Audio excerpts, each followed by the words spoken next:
welcome to this new edition of Digitalks.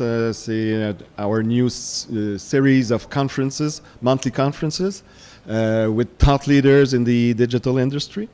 Today I'm very pleased to introduce Sylvain Carle, a longtime friend, colleague, and actually ex-partner and CTO at Messagia, our very own email marketing startup that we launched somewhere in 2000-ish. Ça nous rappelle des souvenirs. I would say that Sylvain is really a unique digital animal. And I use the term deliberately because, you know, having lived and worked twice now in Silicon Valley, Sylvain has his very own personal blog that's named A Frog in the Valley. So that's for the animal part. For the last 20 years, Sylvain has thrived with Marvel and Fun at the confluence of media, technology, and networks. Entrepreneurship, web software architecture, APIs, digital and social media, as well as open source software and open standards, are all at the core of his competence and passion. He's been on many community technology group boards like Il Sans Fil, Alliance Numérique, Osmo, and of course he's a serial entrepreneur. Just recently he was senior developer advocate at Twitter in San Francisco, where he was helping strategic partner get the most of the Bluebird's APIs and technology products. So he's now back in Montreal as general manager of FunderFuel. FunderFuel is a mentor-driven accelerator that helps early-stage mobile, web, SaaS startups raise seed fund. He is also partner at Real Ventures, Canada's largest and most active seed fund. So I would say that's a frog with a pretty big appetite. So, you know, in the midst of our very own transformation here at YP with its layers of entrepreneurship, lean and agile startup methodology, if you will, we thought it would be interesting to have Sylvain share his thoughts, insights about obviously the startup scene here in Canada, from which he has a great view, first row view, but also maybe share with his first-hand experiences at Twitter. So the talk will be followed by a period of questions, so feel free to join in the conversation. And without further ado, Monsieur Sylvain Carle, please welcome.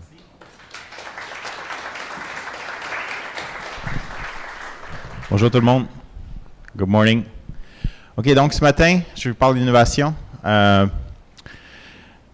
we're going to start with a simple definition. This is Montreal style, so ça va être en franglais, en anglais, en français.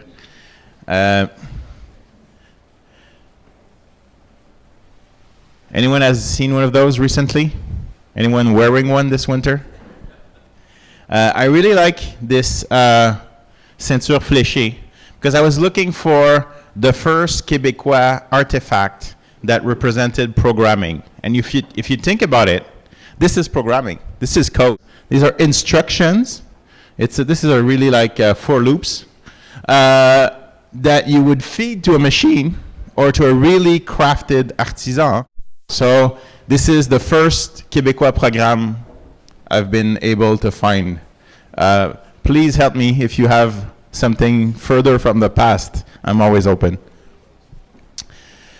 And this notion of artisan, of someone who is a skilled craftsman, someone who cares about what they do, for me is the core of innovation.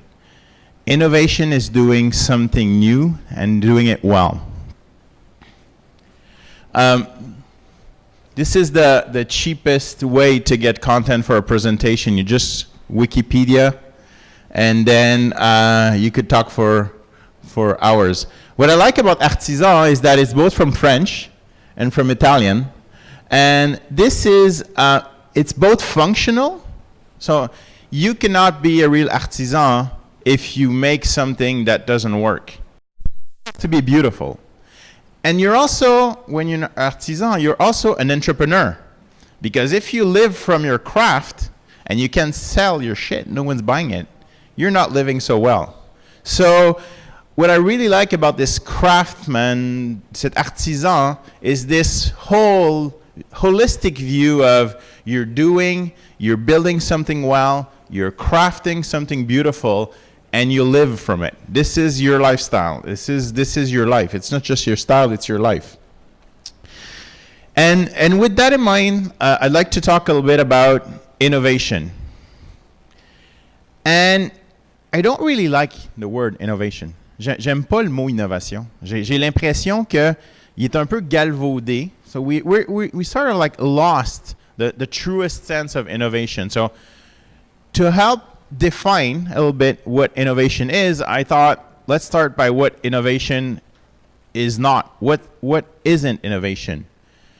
So innovation is not an end in itself. The thing with innovation is that it's a continuous process. You're never done. If you're innovating and you find something that's repeatable and you keep doing that, you've stopped innovating. Think about it. So innovation is a constant state of uncertainty. This is hard. You're never done. You're never sure. You're always balancing on the edge. You're uncertain. So, as I was saying, it's not a process. There's no innovation process that you can copy from someone else or from somewhere else and that you can paste in your own organization or your own startup and make it work. It has to be your own. It's your own path. I know there's conferences where you can pay like $4,000 and they tell you how fantastic Richard Branson is and the innovation he's doing in Virgin. It doesn't work. It won't work for you. It's their own path. So that's the second challenge with innovation. It's your own path. You have to find it. It's soul searching. And this one is quite controversial. Innovation is not about ideas. You agree? Who thought innovation was about ideas? Come on. Be fair. I thought about like 2 hands. Nope. It's about making ideas happen. If you're just thinking and you're not doing, you're not innovating. You might be brainstorming. You might be brain farting. You might be super creative, but if you're not doing, you're not innovating. You're just thinking. And for me, this is where we separate the men from the boys or the women from the girls. Are you doing something with your process that's not a process? With your innovation that you want to put in place. And it's kind of, I keep repeating this word, it's becoming senseless, but bear with me. Innovation is also cultural. The hardest thing with innovation is that you can't fake it because it's from within.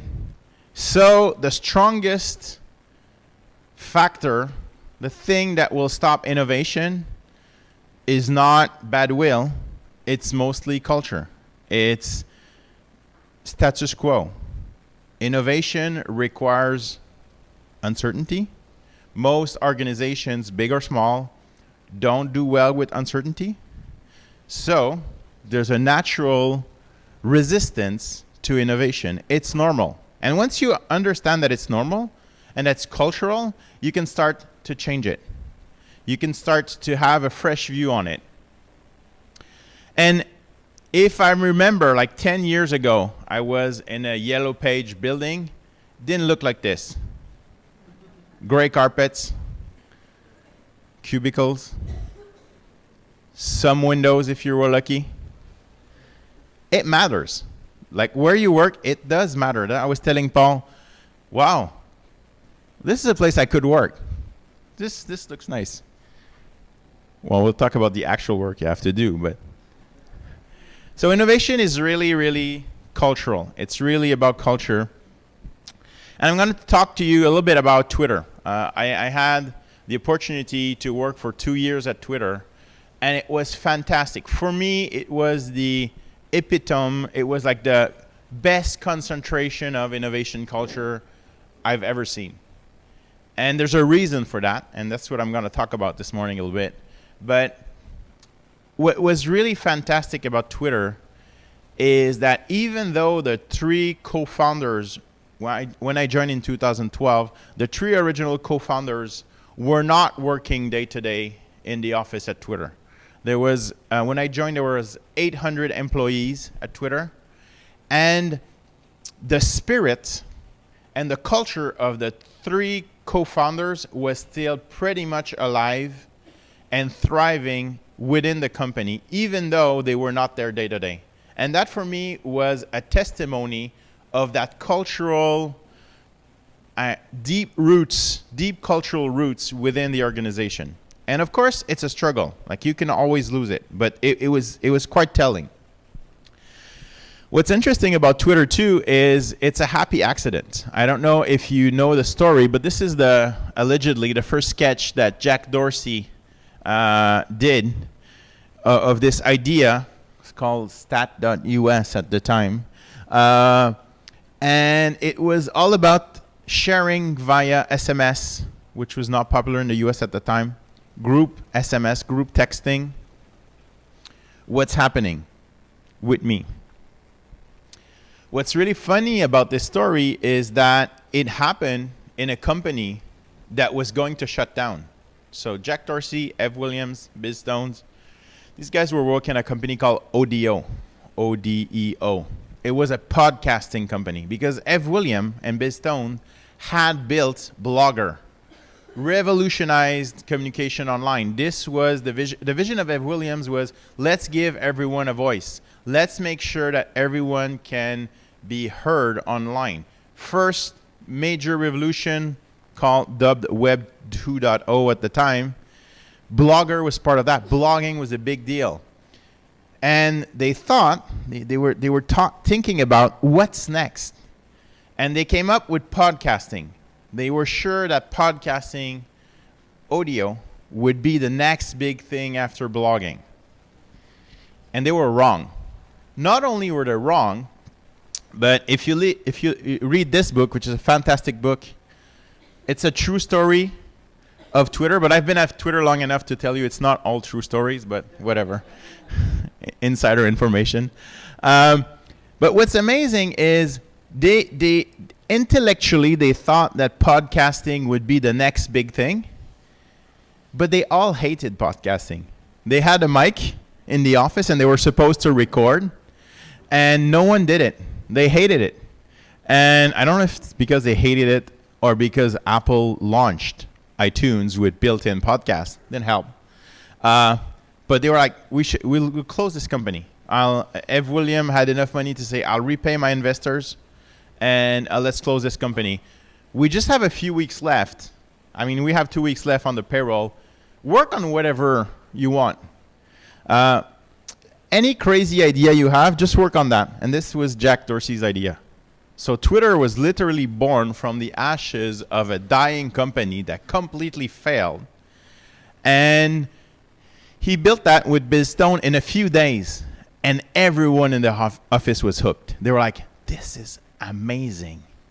Let's do this. Let's start a new company by doing just this. And what's fantastic about this story is that Twitter, the company, institutionalized what they call Hack Week, which is a representation, is a 1 week. Every quarter at Twitter, you had 1 week to work on whatever you want. Free. 1 week, you work on whatever you want. You build a project, and the Friday, it's sort of like a science fair. Everyone has like a small table, and you're pitching your idea. Internally at Twitter, there's 1,000 employees in the office in San Francisco.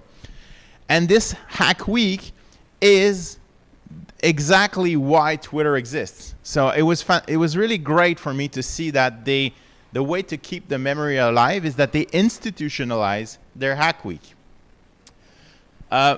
This is a rant because I was at Twitter for 2 years, so I got to do a few Hack Weeks. The first Hack Week at Twitter, I was so excited, but I was new. I started in June, and it's every 3 months, and it was like, the first one I missed it because I just started. The second one, I had been thinking about it for a while, and there's about 100 companies, and that's fantastic because for the week before, everyone is sending email, posting wiki pages. This is my project. You want to join my team. And if you want to be really successful, you have to recruit team members. Like, you need engineers, you need designer, you need people from sales, you need people that understand. And because you're hacking on Twitter's infrastructure, you're building something that is somehow tied to Twitter, sometimes closely, sometimes loosely, but they have institutionalized this. And at the end of the week, you're presenting to the CEO, the VP, the engineers. They're all there to check your stuff out. And like, oh shit, Sylvain, what you built? Like, this is amazing. This is really cool. At the time, I was working on Twitter cards. That's a little extension you see under tweets. We had just launched them. And it seemed to me it would be like a perfect thing to promote apps. So our first Hack Week project was Twitter cards for app installs. Facebook hadn't launched them yet, just to say. And we were working on that, and we won. The first Hack Week I participated in, we won with this idea. High five, you're on stage, this is fucking amazing. And what's more amazing is there's a commitment to build it. So right after Hack Week, there was a team of engineers, of designer, not those that work on it at Hack Week, although we're still involved, but a real team with real money. It was put on the roadmap. We will ship this thing. And we did. I couldn't talk about it for 6 months because it wasn't built. Now it's been shipped for a while, so I can talk about it. I also won another Hack Week, but that was not so long ago, so I can't talk about that project. But the idea of this rant was that this is addictive. Like, once you start this process, the company goes crazy for a week, and it's fantastic. It's like beautiful chaos. And the third or fourth Hack Week, I couldn't hack because I was working on another super strategic project, and we had to ship in a few weeks, so I couldn't be a participant in Hack Week, and I was bummed. I was pissed. So you can read it on Medium. You can just Google for the Hack Week rant. But the context here is innovation is bullshit. I had talked to a few of my friends about this concept of the Hack Week. And they were like, help us integrate innovation in our company. Can we have a Hack Week at my company? And I told them, you could, but it's not your innovation process. It might work. I mean, there's some lessons, there's some things you can learn from this process, but this is not your process. Go find your own process. Because if you're copying someone else's process, it might work once. It might be fun to do a hackathon, but if it's not yours, it might not stick. And then you'll be stuck with something that no one wants to do. My friend Aaron had a long blog post. I'll share this. You have all the links in. And he was working at the design studio Berg in London. And this great quote, no one cares what you do unless you think about it. And no one cares what you think unless you do it. This, for me, represents so well exactly what innovation is. And this is the spirit of the hackers, if you think about it. And so you have to think about it, but you also have to do it. And I would add that you need to talk about it. If you're doing something alone in your corner, and you have all these crazy ideas, and you're even shipping them, but you're not talking about it, you're not really innovating. Maybe you're having fun, but you're not innovating. This is a group process. Je l'ai traduit en français aussi. Tout le monde s'en sac de ce que tu fais si tu ne penses pas, puis tout le monde s'en calisse de ce que tu penses si tu fais rien. Et puis je cite Pierre Bourgault quand même ici, là, pour les gens dans la salle qui ont étudié en communication à l'UQAM.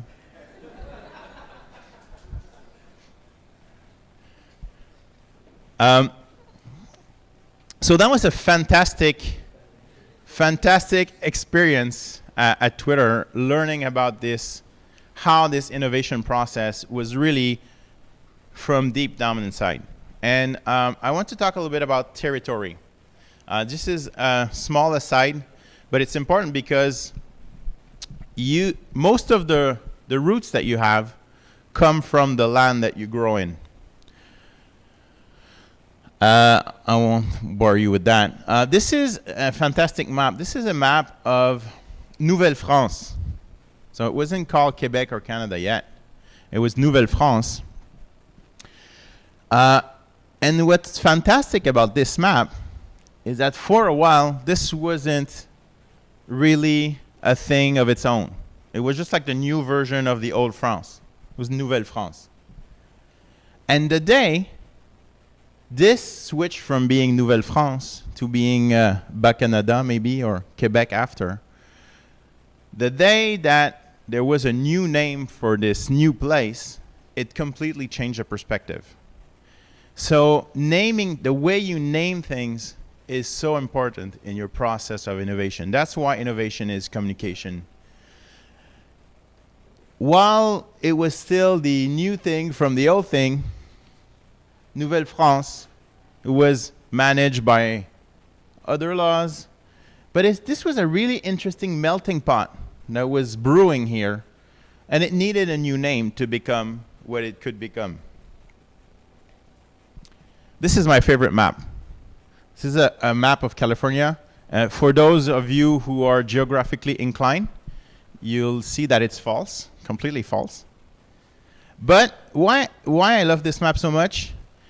It's because this map represented, at the time, I think it's a 18-something map, it represented the knowledge of the navigators, their current knowledge of California.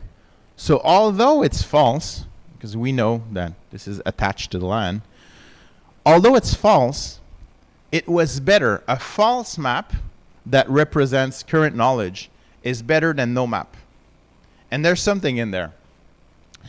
So this was good enough to help them navigate and get to land, even though there was a part of it that was flawed. And that's a lesson also in innovation. Nothing's perfect. If you want to go through this process, this non-process of innovation, you need to accept that it, on top of being uncertain, it's going to be flawed and mostly wrong. But what you learn from doing is invaluable.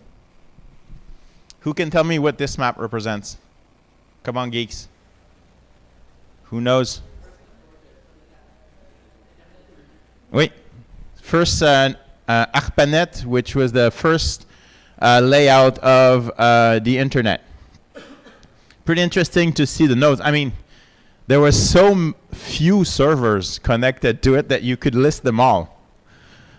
MIT, Harvard, MITRE, ARPA, UCLA, Stanford, and of course the guys in the middle. If it was not for the guys in the middle, two coasts wouldn't talk. What's fantastic about this map is it was totally bootstrapped.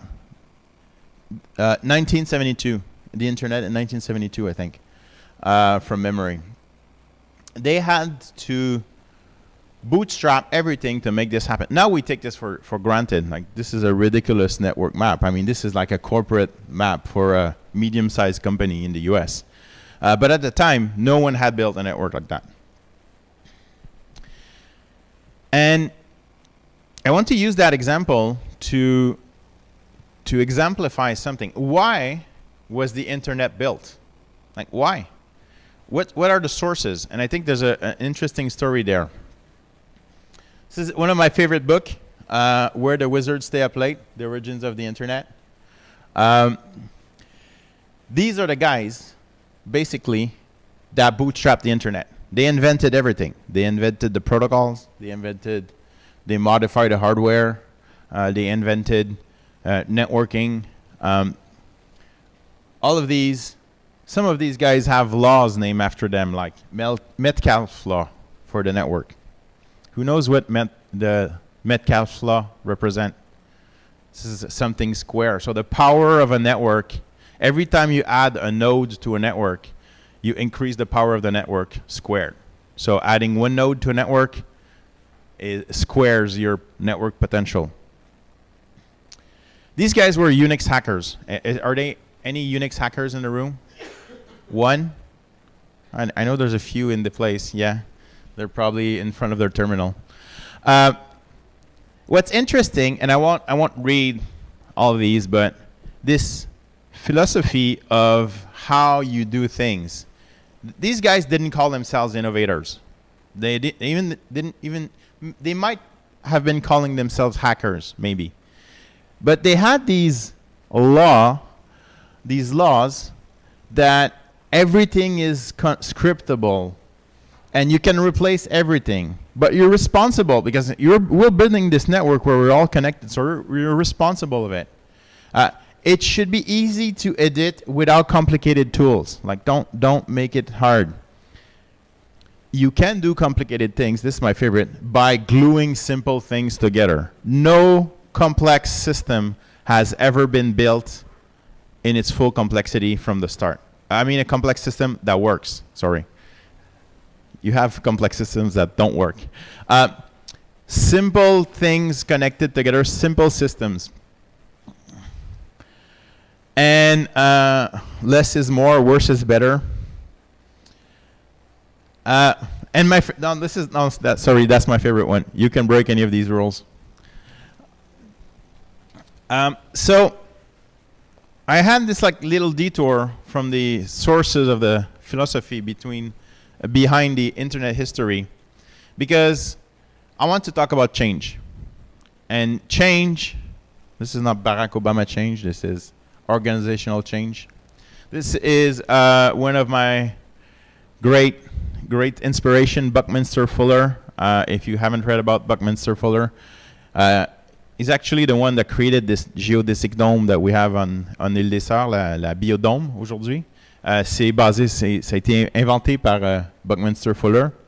The wisdom in here is really of changing the frame of reference or changing the context. So you never change something by fighting the existing reality. If you've ever tried fighting the existing reality, you've probably failed. I have so many times. I've learned now. But you build a new model. So the best way to prove something is to build a new model. Today, we might call that a prototype or a minimum viable product, MVP, or a proof of concept.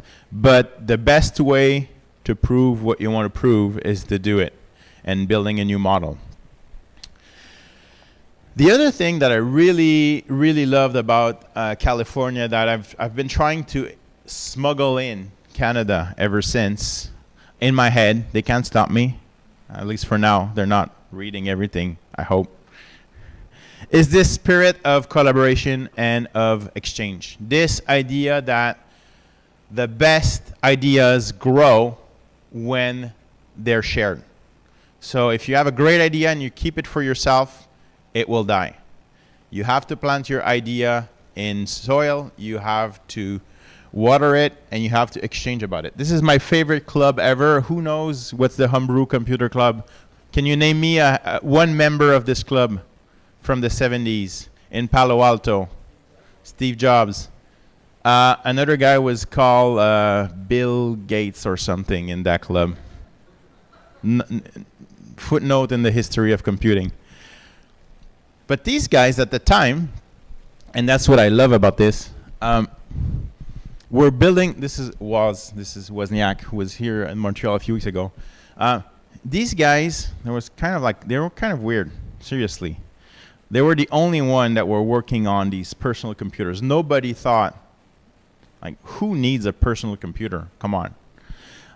But these guys believed it, and they were a bunch of like 7, 10, 12, 30 guys and gals, a few gals, that met to exchange about these ideas, and they invented. By talking about it, the future, the present that we have now of computing. So these guys were building hardware, the two Steves. And this guy, the young Gates, in the room was like, they don't get it. Software is going to be huge. And he was right, too. And what I like about this is they found each other. They were kind of weird and crazy. And they exchanged together. And they built something together that was much, much greater than the sum of its individual parts. So let's talk about Silicon Valley, because when we talk about culture, I was really drawn to the Silicon Valley culture. Of course, as a kid, I was drawn to the California culture. Punk, skateboarding, all good things. What's important to know about Silicon Valley is that it's been built on several generations of technology evolution, each one building on top of the previous one. And we could add like social here on top, social media and mobile, which is missing from this because it stops in 2000. I need to update it until 2020 maybe. But it's important to remember that there's no innovation that happens in a vacuum, except vacuum tubes. It builds on what was done previously. It builds on history, on what's been deeply rooted and planted in the soil. So when I hear people tell me like, Montreal is going to be the Silicon Valley of the North, I'm like, yes, but what built on what? Tell me, like, what are the roots? What are you building on? You want to do something here, what's the history? Where are you from? What's been done before? Look back 10 years. There was a guy that tried to do innovation 10 years ago at this place, just couldn't stand it. He left. We started a company together. You would come back today. In fact, he was here a few weeks ago, Sébastien Provencher. He would be blown away by what's happening here. Just saying that innovation builds in successive waves on top of what was built before. So the internet couldn't happen if not for personal computer, if not for integrated circuits, if not for microwave, blah, blah, blah. This is HP. So that's a great, if you're interested, steveblank.com, secret history. Why we have Silicon Valley today. We have 100 years of evolution. Oh, hippies too. I love hippies. Another fantastic book called What the Dormouse Said. It's this story about how did it come to be that personal computers were invented on the West Coast, where all the research was being done on the East Coast at MIT. Personal computer, like the concepts of personal computer, most of them all come from MIT, from the East Coast. But they were realized, they became products, they became tangible on the West Coast because these guys just didn't care. They're like, fuck it. I'm working at this military institution complex. We're inventing the internet, the pointer, the mouse, Windows at Xerox PARC in Palo Alto. So they had the freedom to tinker, to hack, and to make things real. And they had fun too, just saying. Forbes, a socialist publication, if there's one, has published these 7 commandments of Silicon Valley as inspired by the hippies. And I think these apply today. So some of them I've already talked about. Break rules, open doors. That's one thing I was really, really impressed by the West Coast culture. Openness, welcoming. Hey, cool, you have an idea? Let's talk about it. I'm curious. Trust and be trusted. Experiment and iterate together. Seek fairness, not advantage. That's also really hippie, but it works. Because you're building this culture of trust and sharing and paying forward.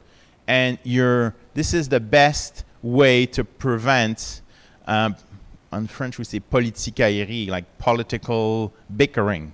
Now we're all in this together. Fail. In a few weeks, I'll be giving a talk at Fail Camp on how I failed a startup with Sébastien Provencher after raising $4 million. And then pay it forward. that was a fantastic lesson also. When in 2006, when I was working on Praised, my first local search startup in partnership with YP at the time, we went to San Francisco, and from like friends of friends, we got intros, and we were blown away by CEOs of startups that had raised millions of dollars, but that were working in our space. And we would send them an email, and they're like, cool, man, you're working on this. Let's go for a coffee. For like, I'm super busy, but let's go for 15 minutes. And then you end up talking with them for an hour because they're passionate about what they're doing. And they love the fact that you're curious and you want to build something in the same space. And that cultural shift for me was amazing compared to here on the East Coast, where it's like, don't steal my idea. I have an idea. You want to sign an NDA before I talk about my idea? I never do that. People still ask me, like, if your idea is so good, and just by talking to me, you fear of losing it, it's no good. If it's a great idea, someone else, somewhere else in the world is having this same idea. Probably like 10 other people. If it's a great idea, it's in the zeitgeist. Steve B. Johnson, Where Good Ideas Come From, another great book of things that were invented simultaneously in different parts of the world because the general knowledge was to a level where you could intellectually make the leap to the next thing you would invent. So what we did, we started, we copied the process. Said there was no process. Well, we copied the recipe. And we had these events at, this is a Société des Arts Technologiques, SAT. So we started in 2006, 7, 8, 9. We were doing startups. We wanted to push innovation in Montreal. So we just created these events, these meetups, open to anyone. They were free. And we just posted them on the internet and had them circulate around and invite people. Come in, we'll do a bar camp. What the fuck is a bar camp? It's this unconference. How does it work? There's no speakers, no topics, just a place and people that you invite. And everyone in the morning, this was like a 5-track bar camp, you post your topic. Hugh McGuire was talking about the future of books. He has a startup doing that now. So everyone posted a topic. I had 2. My first one was local search. Somewhere in here, social local search. The other one is how to sell l'indépendance du Québec to your Anglophone friends. It was really good. I basically explained to them that it was just like a startup. Still working on that one. But this idea that you could get together and just make things happen was really, really powerful and really transformative. So from 2006 to 2009, we had a fantastic wave of new startups popping up in Montreal just because we all realized, hey, we could do this. That's the thing I learned while I was in California the first time in 99, 2000. I was consulting for startups. So I was basically a CTO for hire. And I realized, wow, I'm at least as bright, if not more, because they're paying me for it, than these guys that are all doing startups in California. It's not that hard. Let's do it. And then we realized, oh shit, it's hard. But timing is hard. Building a team is hard. Building a product is hard. But it's so much fun. So maybe start slowly, close my arc and come to a conclusion. Coming back to the Hack Week, what lessons can we extract? What can we learn from the Hack Week experiment at Twitter? Organizations can provide the right context for innovation to happen. They gave you the mind space. That was really important. You're free to do whatever you want for a week. But having constraints, the best thing about Hack Week is it's a week. You're done after the week. You're not tinkering on this for months and months and months. You have to ship by Thursday night or Friday really early because everyone's voting on Friday. So it's an incomplete idea, but you're shipping it in a week. And by the way, at Twitter, every day we were shipping between 40 and 50 releases every effing day across the company. Mobile versions, server updates, all across the stack every day. And the other really important part of this hack week at Twitter is that the organization embraced fully those crazy ideas on the actual roadmap. So even though like you were like level 1 engineer, just fresh out of school, or maybe still an intern, still in school, still undergrad, and you could still influence Twitter's roadmap if you came up with a fantastic idea that you managed to ship in a week. That's really, really powerful. And the other part of this is that it's a ritual. So rituals are really important. So every quarter, hack weeks come back. There's a hack week that's coming back. So that's important because if you miss one, or if you fail, or if you learn something, there's another one that's coming. So this idea of a repeatable, a fixed schedule to make something happen is really interesting. If you're working on an innovation project and maybe you have like 1 hour every Friday from 4 to 5 or from 5 to 6, you're having beers with friends, you're talking about your crazy ideas, but you do it every Friday, it will be completely different than if every now and then you just do it. And finally, creating this canvas where you can get to work with anyone. And that was really, really powerful at Twitter, that there was no lines across the different departments, groups. You could totally reach out to people you didn't know. I'm a really bad designer, but I can appreciate design. So I know if I'm doing something fantastic, it has to have a great design. So you would reach out and try to convince the best designers at the company to work with you on your project. And that was really powerful. And so we had these bar camps. We then did startup camps. We were like, okay, we're talking about ideas, but we're doing companies now. So let's do an event for these startups. At the first one, we were, I think, 30 or 40 of us. After a year and a half, my friend Phil Telio, who's great at marketing, I'm not, took over. 800 people were attending these startup camps. We had demos, pitches. It's now it's the startup festival. It's like for about a week every summer in Montreal. It's a huge thing. Like thousands of people come here from this simple idea of 10 companies, 10 entrepreneurs meeting every other month on this idea. And then what we did, we created Notman House. Notman House is the technology community hub. It's at the corner of Saint Laurent and Sherbrooke, but really Clark and Sherbrooke. This old house where we wanted to have this innovative spirit, this entrepreneurial mindset, a place that would be open to everyone. That's from where I run the FunderFuel, the startup accelerator today. There's 30 offices that are for rent for super cheap. It's run by a foundation called Osmo, for osmosis. So it's not for profit. The goal is to make it sustainable, and you can get an office there, a small office, for 3 to 6 months. So we started with the idea of renting this to new startups. We've discovered that people would come in at a later stage just to be part of that bouillonnement, of that boiling energy that you find in the house. What we're seeing now is that bigger corporations are coming. So we had delegates from a chief digital officer international for a large group.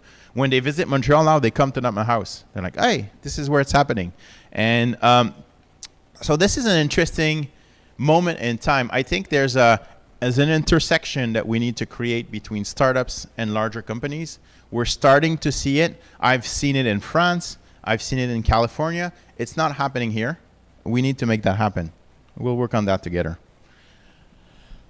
And finally, culture is the operating system of society, of organization. So if you want to hack organization and make them work in other ways, you have to hack the culture by making and by faking.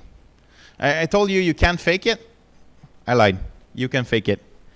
It's called fake it till you make it. Or to say in better words, self-fulfilling prophecies. If you want something to happen, as the infamous sports company saying, just do it. Finally, migration. That's something that's really rich, both in Montreal and San Francisco, is that we have a place where people are welcome. People from all over the world. And I think this is a fantastic asset. En français, on dirait une courte pointe, a patchwork of different culture and influence. One of my favorite poems from Gérald Godin, this is behind Métro Montréal. People that come to a new place with this idea of having a new life, it's a really, really powerful spirit. This is exactly the spirit of innovation. Come to a new place and build something new for yourself and for everyone. All right, so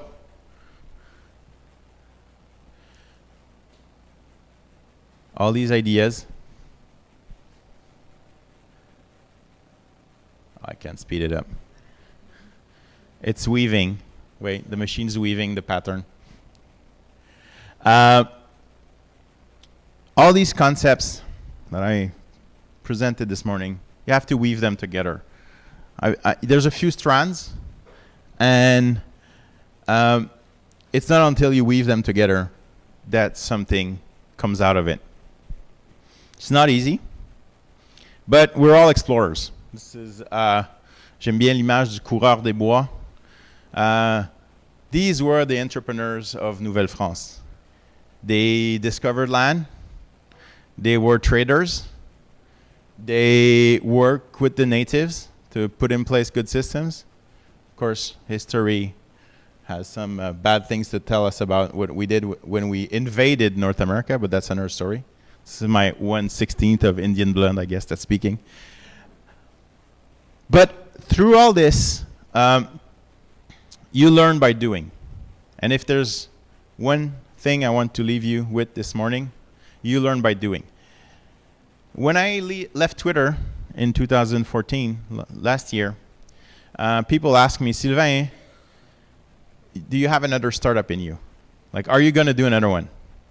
And I didn't have this one idea that obsessed me so much. But what happened is that I came to Montreal to Startup Fest, and I was blown away by the number of startups and by the innovation that was happening all across the city. Something had happened between 2012 and 2014. We were past a tipping point. And this idea of osmosis, of being in this together and influencing each other for the better, was really working. So it was a theory that we had in 2006, 2007, but I could see when I came back in 2014 that it was really working. This little rinky-dinky event where there was 20 of us was now at 2,000 attendees from all over the world. It used to be that I would go to an event in 2007, a startup event, and I would know everyone. Became kind of boring. I went to another event called Startup Drinks. I didn't know anyone, and I was so happy. This was great. This meant that something was happening. And the thing with my new job is that I have a way to see patterns before others, because I run FunderFuel, and someone told me, you know, innovation and entrepreneurship, it's not really picking up. I mean, people today, like the percentage of people with an entrepreneurial mind, with an innovative mind, hasn't grown a lot. I think it's like 12%, and it used to be 10%. So it's not really, Sylvain, it's not really picking up. I don't know what you're doing working with startups. Like, it's not really happening. At FunderFuel, we can take 8 startups in our program. So we open the registration in the summer, and I start reviewing the application. 300 startups had applied for 8 spots. And this told me we're past the tipping point. When the brightest kids in law school want to work in the startup ecosystem, something's happening.